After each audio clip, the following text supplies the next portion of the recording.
This is Jessa Zaragoza. Ito pong muli na Jukeboss nyo sa Singaling.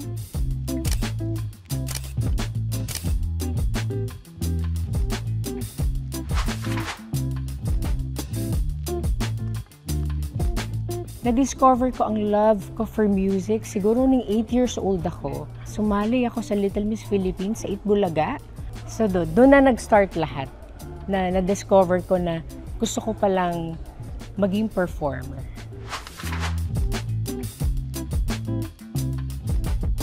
Nag-air kasi dati yung Singaling, during the pandemic. Grabe yung mga pinagdaanan namin kasi nandiyan pa yung mga testings and everything.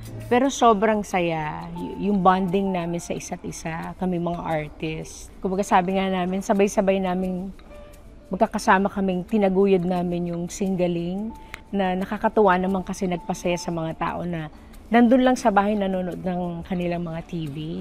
So, very unforgettable moment naman.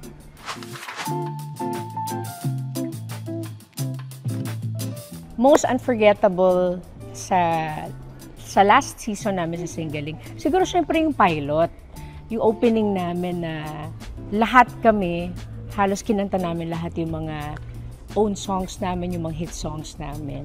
Grabe yung excitement nung pilot episode namin.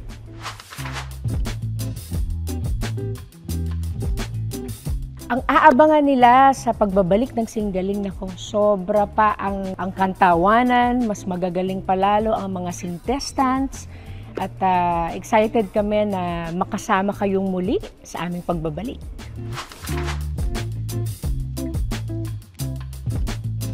Ang message ko sa mga contestants natin, ako, mas galingan nyo pa and mag-enjoy kayo sa pagsali nyo dito sa Singaling. Kasi dito talaga, fun lang.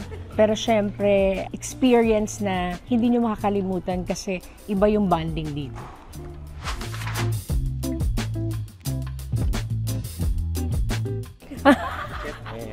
Pero pag pinapapiling ako kung ano yung favorite song ko sa mga songs ko, hindi ko maisip kung ano eh. Pero siguro unang paborito ko sa mga kanta ko, Ikakasal Ka Na. Kasi syempre given na yung bakit pa na favorite ko yun.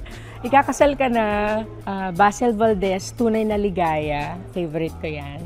Tsaka syempre, Basta't Kasama Kita, yung kanta ng asawa ko. Kasi sabi ko nga sa kanya, yung Basta't Kasama Kita, parang parang kanta ng pogi, ganun.